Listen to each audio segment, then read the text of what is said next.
Good day to you all, and welcome to this 7th day of January. And it is day 7 in our journey through the Bible. Hello out there to everyone. My name is Heather, and I am here with you on Sundays. And we are about to do what we do every day here. We are coming to the scriptures, not because they are life in themselves, but because they bear witness to Jesus, the source of life. So we are here together with people from all around the world to have our hearts drawn to Christ and together warm ourselves around the fire of God's love. Today we'll be reading Genesis 18 and 19, Psalm 3, and finishing with Luke 7. So let's jump right in. Genesis 18. The Lord appeared again to Abraham near the oak grove belonging to Mamre. One day, Abraham was sitting at the entrance to his tent during the hottest part of the day. He looked up and noticed 3 men standing nearby. When he saw them, he ran to meet them and welcomed them, bowing low to the ground. "My lord," he said, "if it pleases you, stop here for a while. Rest in the shade of this tree while water is brought to wash your feet. And since you've honored your servant with this visit, let me prepare some food to refresh you before you continue on your journey." "All right," they said, "do as you have said." So Abraham ran back to the tent and said to Sarah, "Hurry, get 3 large measures of your best flour, knead it into dough, and bake some bread." Then Abraham ran out to the herd and chose a tender calf and gave it to his servant, who quickly prepared it. When the food was ready, Abraham took some yogurt and milk and the roasted meat, and he served it to the men. As they ate, Abraham waited on them in the shade of the trees. "Where is Sarah, your wife?" the visitors asked. "She's inside the tent," Abraham replied. Then one of them said, "I will return to you about this time next year, and your wife, Sarah, will have a son." Sarah was listening to this conversation from the tent. Abraham and Sarah were both very old by this time, and Sarah was long past the age of having children. So she laughed silently to herself and said, "How could a worn-out woman like me enjoy such pleasure, especially when my master, my husband, is also so old?" Then the Lord said to Abraham, "Why did Sarah laugh? Why did she say, 'Can an old woman like me have a baby?' Is anything too hard for the Lord? I will return about this time next year, and Sarah will have a son." Sarah was afraid, so she denied it, saying, "I didn't laugh." But the Lord said, "No, you did laugh." Then the men got up from their meal and looked out toward Sodom. As they left, Abraham went with them to send them on their way. "Should I hide my plan from Abraham?" the Lord asked. "For Abraham will certainly become a great and mighty nation, and all the nations of the earth will be blessed through him. I have singled him out, so that he will direct his sons and their families to keep the way of the Lord by doing what is right and just. Then I will do for Abraham all that I have promised." So the Lord told Abraham, "I have heard a great outcry from Sodom and Gomorrah because their sin is so flagrant. I am going down to see if their actions are as wicked as I have heard. If not, I want to know." The other men turned and headed toward Sodom, but the Lord remained with Abraham. Abraham approached him and said, "Will you sweep away both the righteous and the wicked? Suppose you find 50 righteous people living there in the city. Will you still sweep it away and not spare it for their sakes? Surely you wouldn't do such a thing, destroying the righteous along with the wicked. Why, you would be treating the righteous and the wicked exactly the same. Surely you wouldn't do that. Should not the judge of all the earth do what is right?" And the Lord replied, "If I find 50 righteous people in Sodom, I will spare the entire city for their sake." Then Abraham spoke again, "Since I have begun, let me speak further to my Lord, even though I am but dust and ashes. Suppose there are only 45 righteous people rather than 50. Will you destroy the whole city for lack of 5? And the Lord said, I will not destroy it if I find 45 righteous people there." Then Abraham pressed his request further. "Suppose there are only 40?" And the Lord replied, "I will not destroy it for the sake of the 40. "Please don't be angry, my Lord," Abraham pleaded. "Let me speak. Suppose only 30 righteous people are found?" And the Lord replied, "I will not destroy it if I find 30. Then Abraham said, "Since I have dared to speak to the Lord, let me continue. Suppose there are only 20? And the Lord replied, "Then I will not destroy it for the sake of the 20. Finally, Abraham said, "Lord, please don't be angry with me if I speak one more time. Suppose only 10 are found there?" And the Lord replied, "Then I will not destroy it for the sake of the 10. When the Lord had finished his conversation with Abraham, he went on his way, and Abraham returned to his tent.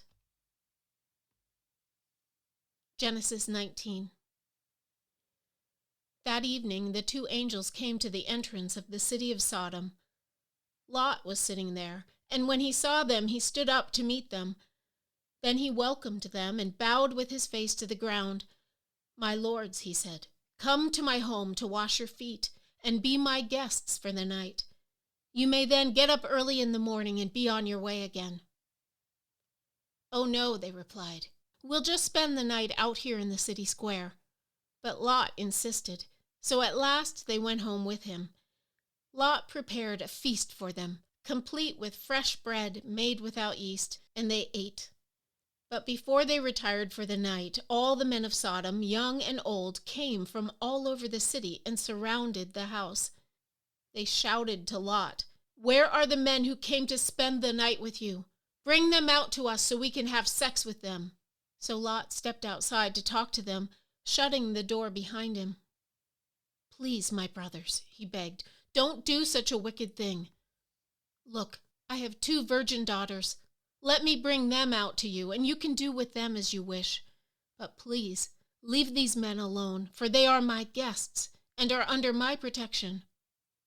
"Stand back," they shouted. "This fellow came to town as an outsider, and now he's acting like our judge. We'll treat you far worse than those other men." And they lunged toward Lot to break down the door. But the 2 angels reached out, pulled Lot into the house, and bolted the door. Then they blinded all the men, young and old, who were at the door of the house, so they gave up trying to get inside. Meanwhile, the angels questioned Lot. "Do you have any other relatives here in the city?" they asked. "Get them out of this place, your sons-in-law, sons, daughters, or anyone else, for we are about to destroy this city completely. The outcry against this place is so great it has reached the Lord, and he has sent us to destroy it." So Lot rushed out to tell his daughter's fiancés, "Quick, get out of the city. The Lord is about to destroy it." But the young men thought he was only joking. At dawn the next morning, the angels became insistent. "Hurry," they said to Lot. "Take your wife and your 2 daughters who are here. Get out right now, or you will be swept away in the destruction of the city." When Lot still hesitated, the angels seized his hands and the hands of his wife and 2 daughters and rushed them to safety outside the city, for the Lord was merciful. When they were safely out of the city, one of the angels ordered, "Run for your lives, and don't look back or stop anywhere in the valley. Escape to the mountains, or you will be swept away."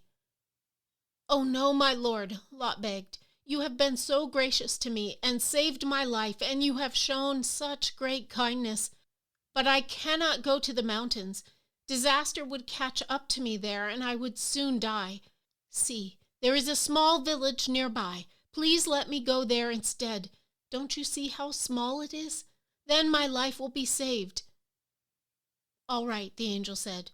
"I will grant your request. I will not destroy the little village. But hurry, escape to it, for I can do nothing until you arrive there." This explains why that village was known as Zoar, which means little place. Lot reached the village just as the sun was rising over the horizon. Then the Lord rained down fire and burning sulfur from the sky on Sodom and Gomorrah. He utterly destroyed them, along with the other cities and villages of the plain, wiping out all the people and every bit of vegetation. But Lot's wife looked back as she was following behind him, and she turned into a pillar of salt. Abraham got up early that morning and hurried out to the place where he had stood in the Lord's presence. He looked out across the plain toward Sodom and Gomorrah and watched as columns of smoke rose from the cities like smoke from a furnace. But God had listened to Abraham's request and kept Lot safe, removing him from the disaster that engulfed the cities on the plain.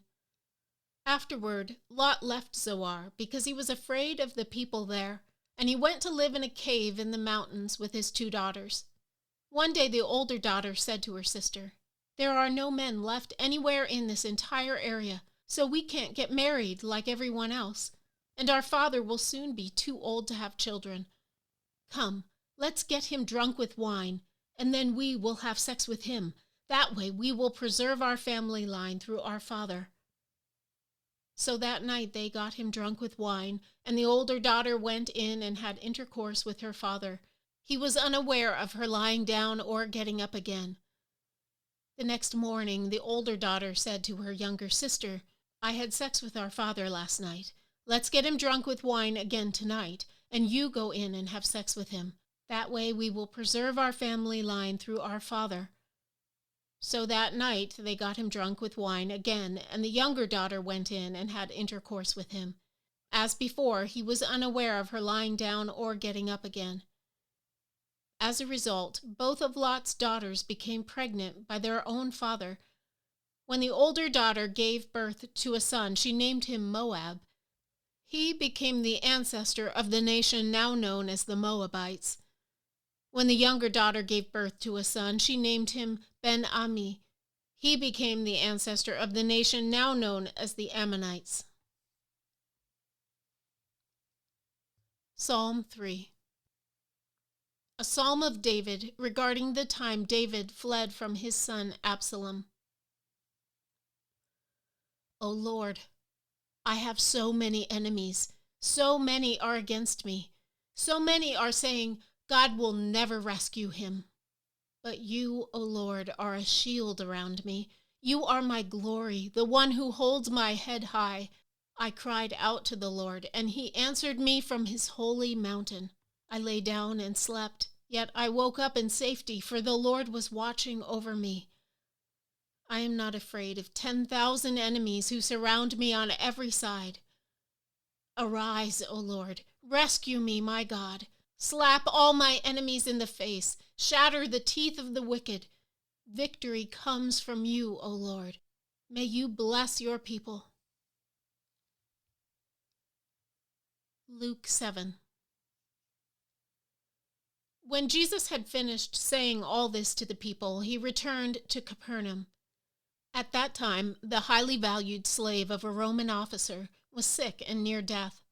When the officer heard about Jesus, he sent some respected Jewish elders to ask him to come and heal his slave. So they earnestly begged Jesus to help the man. "If anyone deserves your help, he does," they said, "for he loves the Jewish people, and he even built a synagogue for us." So Jesus went with them. But just before they arrived at the house, the officer sent some friends to say, "Lord, don't trouble yourself by coming to my home, for I am not worthy of such an honor. I am not even worthy to come and meet you. Just say the word from where you are, and my servant will be healed. I know this because I am under the authority of my superior officers, and I have authority over my soldiers. I only need to say, 'Go,' and they go, or 'Come,' and they come. And if I say to my slaves, 'Do this,' they do it." When Jesus heard this, he was amazed. Turning to the crowd that was following him, he said, "I tell you, I haven't seen faith like this in all Israel." And when the officer's friends returned to his house, they found the slave completely healed. Soon afterward, Jesus went with his disciples to the village of Nain, and a large crowd followed him. A funeral procession was coming out as he approached the village gate. The young man who had died was a widow's only son, and a large crowd from the village was with her. When the Lord saw her, his heart overflowed with compassion. "Don't cry," he said. Then he walked over to the coffin and touched it, and the bearers stopped. "Young man," he said, "I tell you, get up." Then the dead boy sat up and began to talk, and Jesus gave him back to his mother. Great fear swept the crowd, and they praised God, saying, "A mighty prophet has risen among us, and God has visited his people today." And the news about Jesus spread throughout Judea and the surrounding countryside. The disciples of John the Baptist told John about everything Jesus was doing. So John called for 2 of his disciples, and he sent them to the Lord to ask him, "Are you the Messiah we've been expecting, or should we keep looking for someone else?" John's 2 disciples found Jesus and said to him, "John the Baptist sent us to ask, 'Are you the Messiah we've been expecting, or should we keep looking for someone else?'" At that very time, Jesus cured many people of their diseases, illnesses, and evil spirits, and he restored sight to many who were blind. Then he told John's disciples, "Go back to John and tell him what you have seen and heard. The blind see, the lame walk, those with leprosy are cured, the deaf hear, the dead are raised to life, and the good news is being preached to the poor." And he added, "God blesses those who do not fall away because of me." After John's disciples left, Jesus began talking about him to the crowds. "What kind of man did you go into the wilderness to see? Was he a weak reed, swayed by every breath of wind? Or were you expecting to see a man dressed in expensive clothes? No, people who wear beautiful clothes and live in luxury are found in palaces. Were you looking for a prophet? Yes, and he is more than a prophet. John is the man to whom the scriptures refer when they say, 'Look, I am sending my messenger ahead of you, and he will prepare your way before you.' I tell you, of all who have ever lived, none is greater than John. Yet even the least person in the kingdom of God is greater than he is." When they heard this, all the people, even the tax collectors, agreed that God's way was right, for they had been baptized by John. But the Pharisees and experts in religious law rejected God's plan for them, for they had refused John's baptism. "To what can I compare the people of this generation?" Jesus asked. "How can I describe them? They are like children playing a game in the public square. They complain to their friends, 'We played wedding songs and you didn't dance, so we played funeral songs and you didn't weep.' For John the Baptist didn't spend his time eating bread or drinking wine, and you say, 'He's possessed by a demon.' The Son of Man, on the other hand, feasts and drinks, and you say, 'He's a glutton and a drunkard, and a friend of tax collectors and other sinners.' But wisdom is shown to be right by the lives of those who follow it." One of the Pharisees asked Jesus to have dinner with him. So Jesus went to his home and sat down to eat. When a certain immoral woman from that city heard he was eating there, she brought a beautiful alabaster jar filled with expensive perfume. Then she knelt behind him at his feet, weeping. Her tears fell on his feet, and she wiped them off with her hair. Then she kept kissing his feet and putting perfume on them. When the Pharisee who had invited him saw this, he said to himself, "If this man were a prophet, he would know what kind of woman is touching him. She's a sinner." Then Jesus answered his thoughts. "Simon," he said to the Pharisee, "I have something to say to you." "Go ahead, teacher," Simon replied. Then Jesus told him this story. A man loaned money to 2 people, 500 pieces of silver to one and 50 pieces to the other. But neither of them could repay him, so he kindly forgave them both, canceling their debts. Who do you suppose loved him more after that? Simon answered, "I suppose the one for whom he canceled the larger debt." "That's right," Jesus said. Then he turned to the woman and said to Simon, "Look at this woman kneeling here. When I entered your home, you didn't offer me water to wash the dust from my feet, but she has washed them with her tears and wiped them with her hair. You didn't greet me with a kiss, but from the time I first came in, she has not stopped kissing my feet. You neglected the courtesy of olive oil to anoint my head, but she has anointed my feet with rare perfume. I tell you, her sins, and they are many, have been forgiven. So she has shown me much love. But a person who is forgiven little shows only little love. Then Jesus said to the woman, "Your sins are forgiven." The men at the table said among themselves, "Who is this man that he goes around forgiving sins?" And Jesus said to the woman, "Your faith has saved you. Go in peace."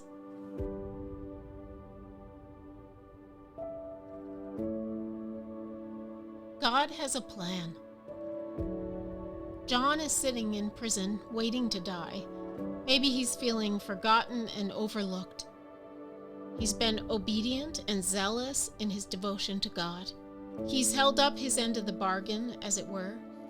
He's been on mission. Now he wants to know what the plan is. Maybe he's hearing stories of Jesus healing a Gentile soldier and raising people from the dead. If that's true, maybe he wants to know why he's sitting there in a dungeon. Why isn't God showing up? What's the plan? Are you the plan, Jesus? The one we've been waiting for? That's what he wants to know. So he sends some friends to ask the question, and Jesus' answer comes back with a resounding yes.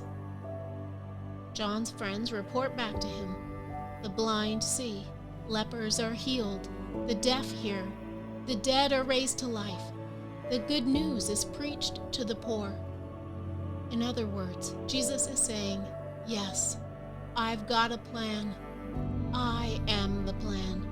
This is what the plan looks like. God blesses those who do not turn away from me, turning their back on the plan in disbelief. Those who turn away from the truth and insist on believing the lie about God, that he is not for us, that he is vindictive and against us, he is unconcerned with us, that he is holding back from us, that's the lie. We are called to hold to the truth once we have seen it. And the truth about God is seen completely in Jesus, and he has revealed that to us. God is not vindictive or against us, unconcerned for us or holding back. No, he is with us. He is forgiving. He loves us deeply and is here to liberate us. We must see the truth of who he is and who we are because of him, and not turn away from it. Believe the good news, that I am the plan for mending this broken world. I am the plan for you, John.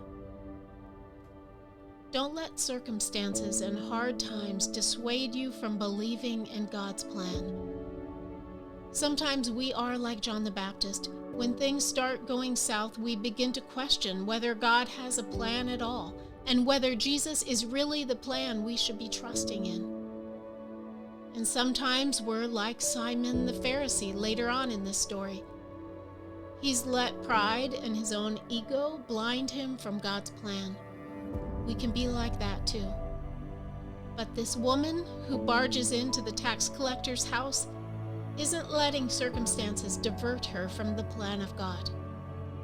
She's not letting her ego or pride stand in the way of seeing what God's plan is and all that he's done for her. Her eyes are fixed on God's plan. She's not focused on anything else in the room. Her circumstances, pride, her past, nothing is standing in her way.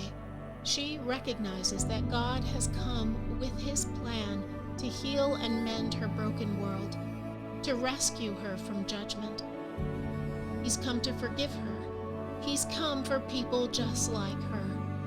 And he's come for the blind and the leper and the dead. Her eyes are fixed on the plan, and she knows that that plan is Jesus. God has a plan, and the plan is Jesus. He's come for all. He longs for us to acknowledge, as this woman did, his life and love, given for all. Fix your eyes on God's plan, Jesus.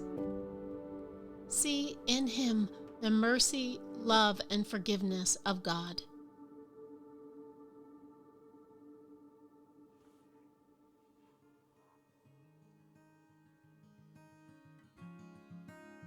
DailyRadioBible.com. That's our home base out here on the interwebs, where you are always welcome to stop on by. Thanks for spending this Sunday here with us. We appreciate all of you that are on this journey with us together. As always, Hunter will be back with you again tomorrow morning. But until that time, let's go forward. Let the joy of the Lord be your strength. And remember this: you are loved.